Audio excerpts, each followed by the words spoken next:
Couple hours drive west of San Antonio, nestled in the Texas Hill Country, is a quiet, quaint little town called Leakey. With a population of less than 500, it's quite small, but it harbors a big secret. American businessman, rancher, and car enthusiast Rhett Butler holds the keys to that big secret. In fact, he holds several hundred sets of keys, each one paired to an individual car. While Rhett has amassed a wide range of hard-to-find collectibles, from Bonneville hot rods and racers, exotic vintage roadsters like a 1930s Grand Page, a 1932 Muroc, a 32 Ford Mirage Highboy, and some other rare vintage Lincolns, Mercedes, etc., his stable of fully restored 1932, 33, and 34 Fords are among the best in existence. Once every 2 years, Rhett invites 50 or so of his closest personal and business friends, including some legendary names in the car world, like Jerry Kugel and Sons, to admire and enjoy his collection up close and in person. And these lucky folks also get a chance to take a few laps around the adjacent quarter-mile track on the car barn-filled property, preceded and followed by some on-site catered meals under a huge tent, the 2-day event aptly called the Butler Car-B-Que.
I started thinking about, look at all these things that we dream about in Texas or in the U.S.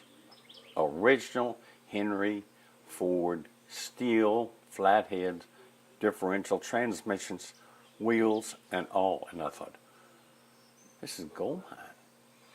So I started looking around, and they were everywhere. So I started making deals, and that's how it all started off. In Uruguay. Not here, because you can't find them anymore. They're not, they're just not here. The original stuff.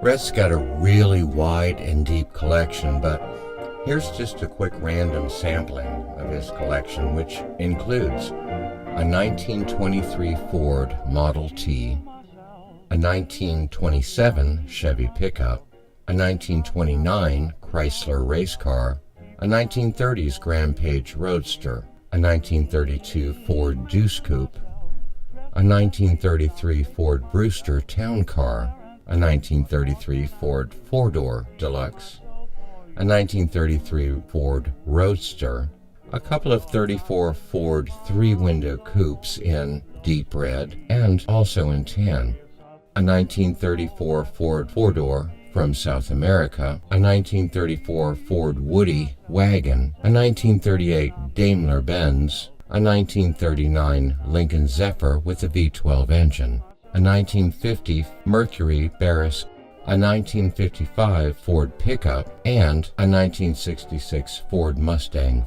Let's hear a few words from Jerry Kugel. Red puts out his hand. He says, "Hello, I'm Red Butler. Absolutely. And do you remember me?" And I said, "With a name like Red Butler, how can I forget you?" I said, "I know all about it." So here we are, 40 years later. I finally met the man I did some work for back in the 60s. Well, ever since 2007, we've been fast friends. I had met Rhett many years ago, probably 40 years ago. So we share a passion in the 34 Fords, as well as Bonneville, and we share that as well. Oh, I miss our car. This is where I knew you were the one. This is what You let me run out of gas 3 times and you didn't mind. I know. Just let us enjoy ourselves. I know. This is wonderful. I bought this car from a guy in Massachusetts who had it for many years, and I bought it restored from another guy that I know. This was an immaculate Dearborn Award-winning car, and this is the car that we drove in Green, Texas, and on a tour. And this is the first time I had it out, and we ended up. This is our first old car date. That's right. That's right. And I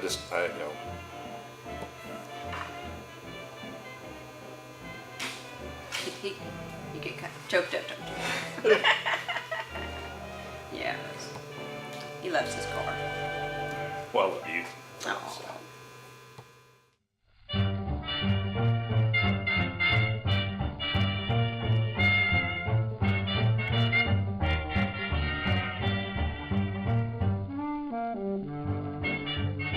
It's every 2 years. We don't want to wear people out. I asked Marty about that. Do you think we ought to have it every year? Because some of those guys from TMI, they're barely moving, and I'm thinking, 2 years right now, unless we got more guys dropping out, maybe we have to hurry this thing up a little bit. We found a restorer now, Alan Hicks, his wife, Tammy. She's the one who cleans the floor and cleans the cars with unbelievable inside and out. And Alan is the restorer, takes the body off, sandblasts the frames and all that kind of stuff, and start from scratch. Well, this is just what they look like when we get them, and they go from tearing them completely down, stripping them all the way down to the frame, tearing all the parts off. You see here, we take them all the way down like this. We take the chassis apart and everything. The engine comes out, transmission, everything comes out. And I take it out and I sandblast it. And I sandblast the frame and everything. All the old paint off of the body. And that's, and then we just sandblast them, and then they come in and I repair whatever's got to be repaired on the fenders and stuff. But that's what I do. He's a great painter. He's like the Kugels, just precise, and he does what he says he's going to do. And that's a big step forward in this business of restoring and getting things back. You get somebody that's like that, like Jerry, Joe, and Jeff, and Judy, and the whole family. It's a mom and pop shop.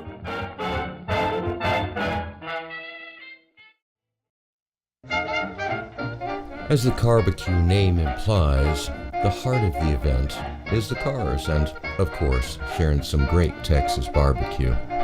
But the soul is really about good friends coming together, visiting, enjoying each other's company, and sharing the stories behind the cars. And if Red has a collection of things more numerous than his cars, it just may be his collection of colorful and very interesting stories. Right after World War II, there's a midget racer track, basically where the Astrodome is on South Main. It was Playland Park, had, rides. It's a fun place to go. But every Sunday they had midget car races, often Hauser engines from Los Angeles, little bitty cars, but they were really fast. So Daddy took me in every Sunday, and I really got the bug. A friend of my dad's was a racer there. He lived in Rosenberg, and he was a midget racer. He won a lot. He was really set up for the big time. But his name was incredible. It was Speedy Matheny. And we were always yelling for Speedy.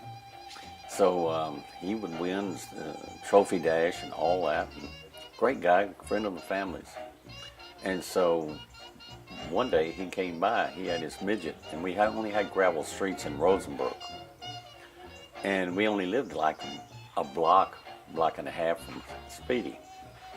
And so he came with his midget, off-powered midget by the house. Said, "Brett, come on, hop on in." And they were so tiny, I was able to fit in there. I was only about 6, 7 years old. And he said, "Hang on."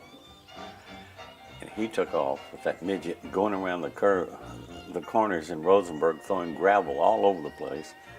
And wide, really cooking. Those things they're just like A.J. Floyd once said, it's like sitting on a keg of dynamite. Those things would really go. So we were going around in our part of town over there in Rosenberg, all the houses are still there today, coming around, and I said, boy, this is for me. And that's what got the bug. That's what got me started and interested in things like that, racing and fast cars and midgets and sprint cars and drags and Bonneville cars and all that.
Many guests enjoyed a couple of laps and a dozen or so of the mini cars, and the catering crew wrapped up the day with a great barbecue meal.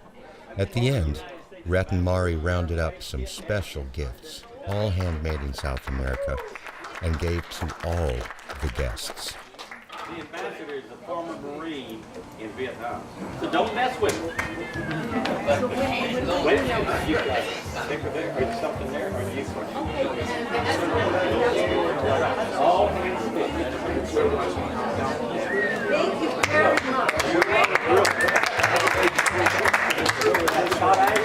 It's already gone yet. But we'll take the thing you can line. I'll find something to do with this. You can do that. Thanks a lot. You're welcome. Okay, Donna. Thank you, brother. She is the tax assessor collector for Real County.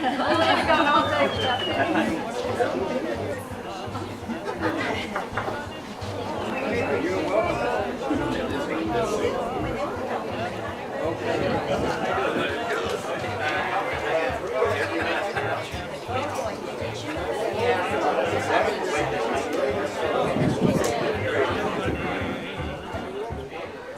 And so, with the cars shown and driven, food and drink shared, and generous gifts for all, another successful car-B-Que comes to an end. On behalf of Rhett and Mari, Austin, Alan, and the whole team that made this possible, thank you for coming, and we look forward to seeing you again next time.